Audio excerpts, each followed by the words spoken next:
Hello everyone. आज हम लोग जानेंगे प्रेसिडेंट का इलेक्शन कैसे होता है, प्रेसिडेंट को कैसे चुना जाता है और कौन कौन प्रेसिडेंट की इलेक्शन में पार्टिसिपेट करता है। तो हमारे कॉन्स्टिट्यूशन के अंदर दिया गया है प्रेसिडेंट के बारे में, जो कि प्रेसिडेंट का इलेक्शन है आर्टिकल 54 के अंदर दिया गया। तो सबसे पहले हम देखते हैं कि पार्टिसिपेट कौन कौन करता है। देखो, जो आपका पार्लियामेंट है यानी कि हमारे देश के अंदर जो संसद है, ठीक है, पूरे देश के लिए एक संसद है। इसमें दो पार्ट होते हैं, एक होता है लोकसभा और एक होता है आपका राज्यसभा, ठीक है। ये तो बात हो गई संसद की। अब अगर हमें स्टेट की बात करती हूँ, स्टेट की, राज्य की बात करती हूँ, तो राज्य के अंदर क्या होता है, विधान मंडल होता है, ठीक है। विधान मंडल यानी कि लेजिस्लेचर।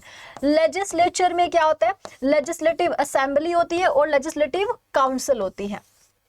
ये हो गया legislative assembly and legislative council. अब देखो, अब प्रेसिडेंट के जब इलेक्शन होते हैं तो इसमें पार्टिसिपेट कौन कौन करता है। लोकसभा पार्टिसिपेट करेगा, बिल्कुल।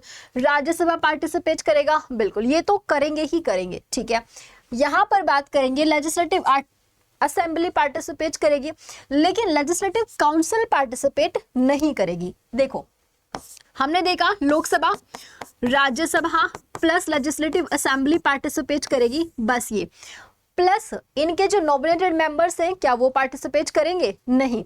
जो लोकसभा में नॉमिनेटेड मेंबर्स होते थे, दो एंग्लो इंडियंस, उनको तो हटा दिया गया है, अब इनका तो काम ही नहीं रहा। लेकिन राज्यसभा के अंदर 12 नॉमिनेटेड मेंबर्स होते हैं जो प्रेसिडेंट के द्वारा चुने जाते हैं। अब आप एक बात बताइए, कोई इंसान आपको चुनता है तो जब उसके चुनाव की बारी आएगी, उनके इलेक्शन की बारी आएगी, तो आप भी तो अपना फर्ज अदा करोगे ना। तो इसीलिए इन 12 मेंबर्स को ये अधिकार नहीं दिया गया ताकि कोई भी पक्षपात ना हो, क्योंकि ये 12 मेंबर्स प्रेसिडेंट के द्वारा चुने गए होते हैं और जब प्रेसिडेंट का इलेक्शन होता है तो वो पक्षपात वाली भावना आ जाती है कि इस वजह से ये हो सकता है प्रेसिडेंट को ही अपना वोट दे। तो इसीलिए क्या कहा गया कि ये अपना वोट नहीं देंगे, ठीक है। लेकिन लेजिस्लेटिव काउंसिल क्यों नहीं इसमें शामिल होती, क्योंकि लेजिस्लेटिव काउंसिल सिर्फ 6 राज्यों में है। जिस दिन ये सारे राज्यों में हो गई तो उस दिन ये भी पार्टिसिपेट करेगी। सिर्फ 6 राज्यों में है लेजिस्लेटिव काउंसिल, इसलिए सिर्फ लोकसभा, राज्यसभा, लेजिस्लेटिव असेंबली के मेंबर्स पार्टिसिपेट करेंगे। इसमें कोई भी नॉमिनेटेड मेंबर्स पार्टिसिपेट नहीं करेगा। चलो, ये तो बात हो गई कि कौन कौन पार्टिसिपेट करेगा, हमें पता चल गया। अब इलेक्शंस के लिए प्रोसेस क्या होता है, बहुत ही सिंपल है। देखो, जब आप इलेक्शंस नॉर्मली हमारे एरिया में इलेक्शंस होते हैं, चाहे एमपी की हो, एमएलए को की हो इलेक्शन होते हैं, चाहे सीएम के इलेक्शन होते हैं, तो आप जब आपके कोई भी रिश्तेदार है, मान लो आपके अंकल हैं जो इलेक्शन के लिए खड़े हैं, एक तरफ आपका दोस्त भी है, एक तरफ आपके मान लो और बहुत सगे संबंधी हैं, तो आप क्या कहोगे, किसी एक ही पर्सन को आप वोट डाल सकते हो जिसे आप बहुत ज्यादा पसंद करते हो, है ना, जो आपके सबसे ज्यादा करीबी होता है, आप उसी को अपना वोट देते हैं। लेकिन प्रेसिडेंट के इलेक्शन में ऐसा नहीं होता। प्रेसिडेंट के इलेक्शन में आप सभी को वोट दे सकते हैं। कैसे, समझिएगा। देखो, जब प्रेसिडेंट के इलेक्शन होते हैं तो उसके लिए कौन सा मेथड यूज किया जाता है, तो वो होता है preferable vote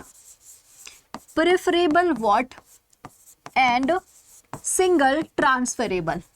preferable vote and single transferable, ठीक है। इसको हम हिंदी में कहेंगे आनुपातिक प्रणाली एंड एकल संक्रमणीयता। आनुपातिक प्रणाली एंड एकल संक्रमणीयता। तो पहले प्रेफरेबल वोट के बारे में जानते हैं। इसका क्या मतलब, जितने भी लोग प्रेसिडेंट के इलेक्शंस के लिए खड़े हैं, हम मान लेते हैं कि 3 लोग हैं, ए, बी और सी।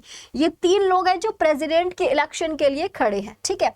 अब मान लो पहले एक व्यक्ति आया जो इनको वोट डालेगा, तो उसको तीनों को वोट देना है, लेकिन वो किसी को मन ही मन एक को चाहता होगा कि मैं चाहता हूं कि बी को प्रेसिडेंट बना दिया जाए, तो इसने प्रेफरेंस किसको दी, बी को। तो नंबर 1 प्रेफरेंस। लेकिन फिर सोचता है कि अगर बी प्रेसिडेंट नहीं बना तो कोई बात नहीं, ए बन जाए, ठीक है, कोई बात नहीं, ए बन जाए, सेकंड प्रेफरेंस।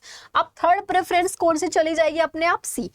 अब दूसरा बंदा आएगा, वो भी इस तरीके से वोट देगा, उसने मान लो प्रेफरेंस दी कि बी को ही, कि मैं चाहता हूं कि बी प्रेसिडेंट बने, लेकिन बी नहीं बनता है तो मेरी सेकंड प्रेफरेंस रहेगी कि सी को प्रेसिडेंट बनाया जाए।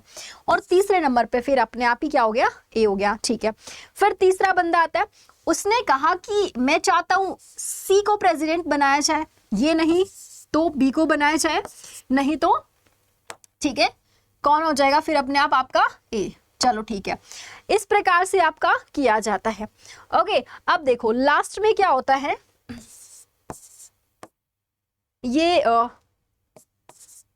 इस तरीके से मान लीजिए ये आपके वोट डल गए, जितने भी मेंबर्स होंगे वो आगे आगे सभी मेंबर्स वोट डालते जाएंगे। ठीक है, अब जब इनका टोटल होगा तो कैसे किया जाएगा, अब जब टोटल वोटों की जब गिनती होती है तो ये देखा जाता है कि फर्स्ट प्रेफरेंस किसको सबसे ज्यादा मिली है।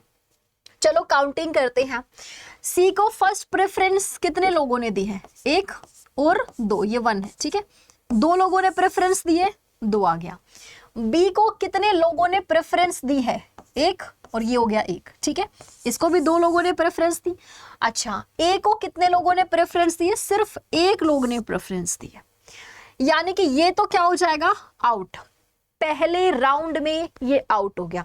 अब देखा जाए 2 लोग ऐसे हैं हमारे सामने जिनको प्रेफरेंस इक्वल मिली हुई है, तो अब ये पहला राउंड था खत्म। अब सेकंड होगा, अब सेकंड वाला जो चरण होगा, सेकंड जो राउंड होगा, उसमें काउंटिंग की जाएगी कि सेकंड प्रेफरेंस किसको सबसे ज्यादा मिले। तो चलो हम काउंट करते हैं, सी को सेकंड प्रेफरेंस कितने लोगों ने दिए, 1 तो ये दिए, 1 ये, 2 लोगों को मिली है। ठीक है, 2 लोगों ने सेकंड प्रेफरेंस दी है सी को। अब बी पर आते हैं, बी को सेकंड प्रेफरेंस कितने लोगों ने दिया, आप देखोगे सिर्फ 1 लोग ने दिया, तो सेकंड प्रेफरेंस सबसे ज्यादा किसको मिली है, सी को मिली है।